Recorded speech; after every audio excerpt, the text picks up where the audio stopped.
I want to talk to you. Did you see what just happened with Facebook, Stu, and Mark Zuckerberg? Yeah. Yeah. Yeah. Yeah. Fascinating. Yeah, it is, and I'm wondering what is happening here. Beyond the headline. Here it is, just so you know. Mark Zuckerberg announced Tuesday morning that content moderation and other restrictions on speech will be lifted across Facebook, Instagram, and other platforms as Donald Trump returns to the White House. No, wait. Hold on just a second. He did what? So you know, all traffic decline has been as high as 85 to 90% across all Blaze media pages. So when I've said, we've had, and Stu, you probably know the numbers better than I do.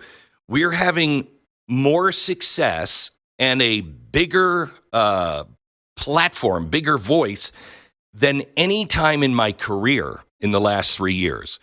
The show and everything is just on fire. And yet our traffic on social media has declined by 85 to 90%. It's just not possible. There's no way other than we've been severely contained, if you will. I'd like to ask Mark Zuckerberg, where do I go to get my audience back? Where do people have kind of fallen out of the habit. If you get all of your news from Facebook, God forbid, or Instagram, we've been so suppressed. All of a sudden, are we going to pop back up? It'd be interesting to see. By the way, this is why your direct support to Blaze TV means so much. We wouldn't have been able to survive everything if we hadn't built the Blaze. And build it the way we did. So thank you for your subscription. If you haven't subscribed, please do today. So he's ending all of the content moderation. Now, what he did before was to go to places that, they're absolute experts. Like the Southern Poverty Law Center. They know what's going on. The Poynter Institute. They know what's true. And they've decided that they are going to go back to their roots, I'm quoting, and focus on reducing mistakes, simplifying our policies, and restoring free expression on our platforms. More specifically, we're going to get rid of fact checkers and replace them with community notes similar to X. Now, hang on just a second. Wasn't X the most dangerous platform in the world? Weren't those community notes just not enough? The company's third-party fact-checking program was put into place following Trump's first election to manage content and misinformation on its platforms, which executives conceded was a result of political pressure. But now they say they've just gone too far. We went to independent third-party fact checkers, says the global chief of affairs officer at Meta. It has become clear there is too much political bias in what they choose to fact check because basically they get to fact check whatever they see on the platform. No, it can't be true. No, it's true. No, too much bias from the fact checkers? Yes. But they're just checking facts, Glenn. Yes, I know. Isn't that weird? Now listen to this. I think today's show is kind of based on no, really, the things that are happening now. Wait until next hour. I'm going to tell you a story that is just jaw-dropping in how the world works between you and the elites. Here's a case in this hour. We're talking about Facebook. How does it work between you and the elites? Well, they didn't listen to you. They wanted to shut you up. They went to the elites who were on the winning side last time and said, okay, what do we need to do? What do we need to do to make sure that, we're on your side and we can get all that government money and nobody's going to hassle us? What do we need to do? So they did it. and they went to the elite's selection of fact checkers.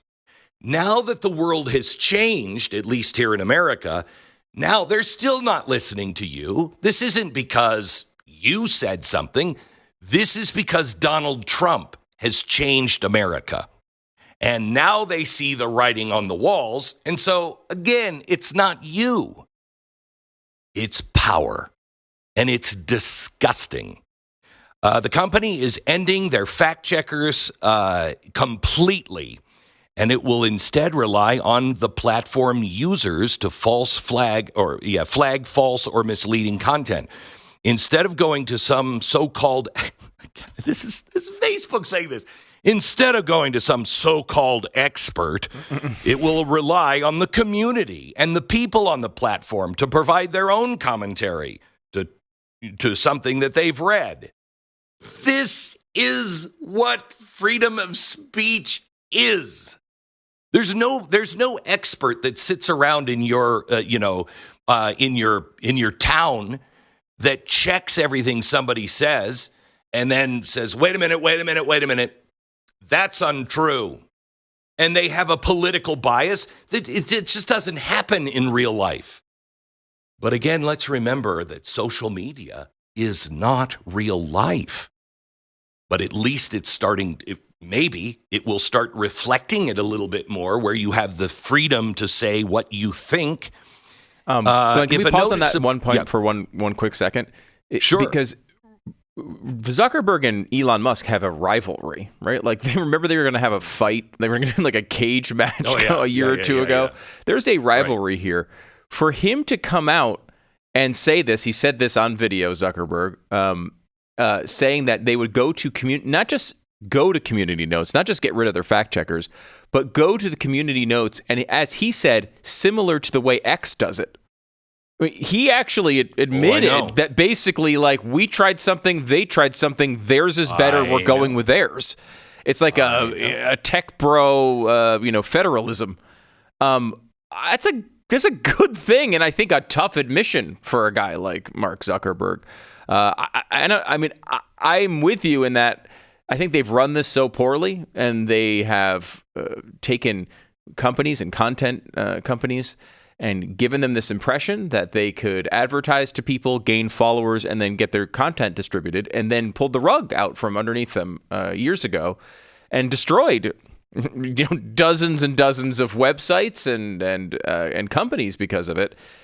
That being said, this does kind of seem like a good change. Like, I don't know if it's just, Glenn, them kissing Trump's butt and realizing if Trump comes in, he's going to be a different kind of president, and they're in a different environment, and they better change, or they're going to get hammered, or if it's a real change. But either way, I think it's a positive one. Well, you know me, I always look for the best in people. Honestly, you do. I am kind of a poor judge of character because of that, because I see people for who I think they could be, maybe at times, and I kind of look at it like, I think that's who they really are going to be, and they usually disappoint because people don't become the people they could be most times. Instead, they settle for what they are or what they've allowed themselves to become, because they don't have a true center of truth. They don't know who they are and how they relate to all eternal truths. And so they get lost really easily. But when I sat with Zuckerberg, this is more in line with the Zuckerberg that I sat with. However, I think I was, what did we decide, Stu? Greatly conned with Zuckerberg. I don't know. We went back and forth on it, I think. We did. Because I do think there's a part of him that would like to be clear of all of this. Yes. I think he has other, large goals in his life other than navigating every political thing that pops up. So I am so glad you said that. What are his big goals? What does he really want to do? Do you know? What is he focusing on? I mean, he has gone through several phases, right? The company started going towards the metaverse, right? They changed the company to Meta, couple of years ago. That was That tells you everything you need to know. Okay. It tells you everything to know. Meta is all about virtual reality, correct? So virtual reality.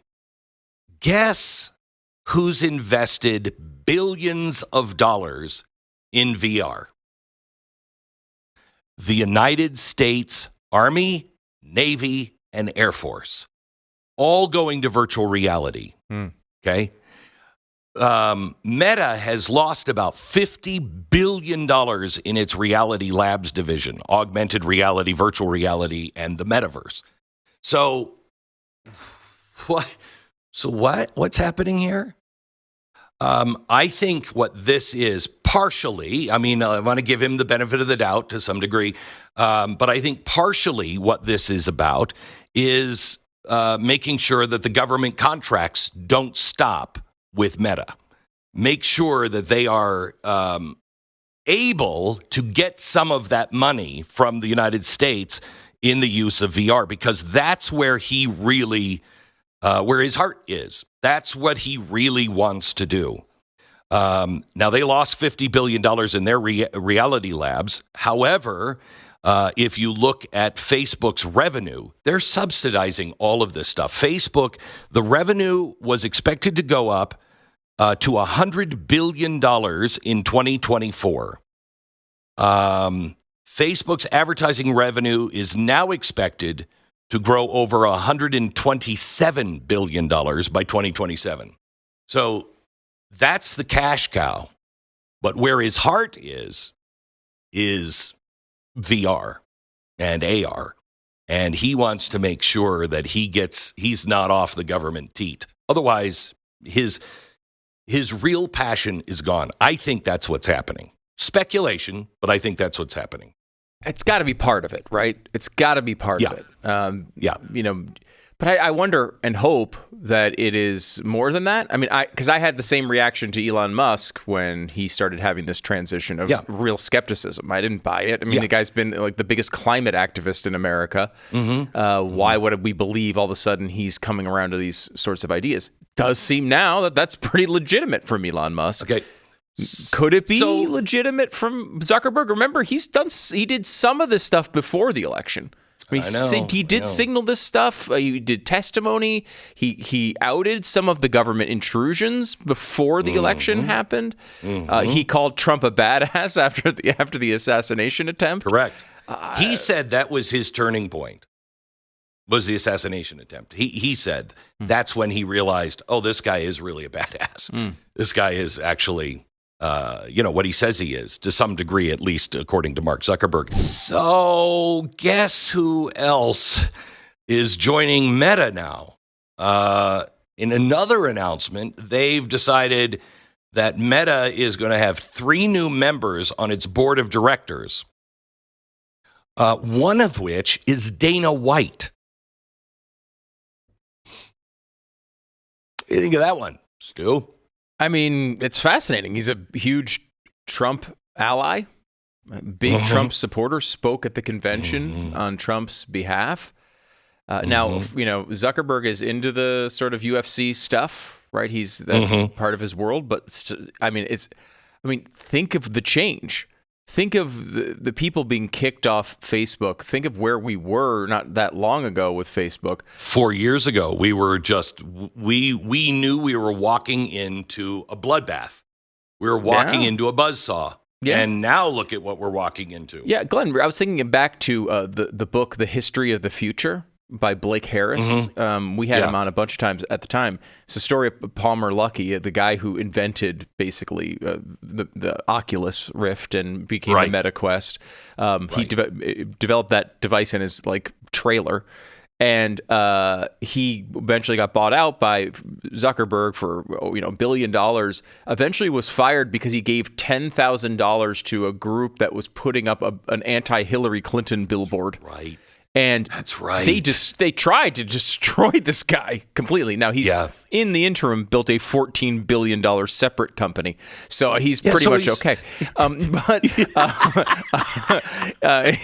Palmer Luckey. Yeah, I wonder if we could even get him on the phone now, because we had him on the show when we had Blake Harris on the show. Yeah. Oh, you're right. You're right. We had the author of the book. Yeah, that's right. But the story was like, painted a picture of Zuckerberg of like this guy, it struck me like he was like some, Huffington Post blogger running, Facebook and Instagram. This person who we've seen here in the last 24 hours and over the past few months seems like a totally different guy. Whether that's just, self-preservation or it's real, it's better. Self-preservation. Self-preservation, I think.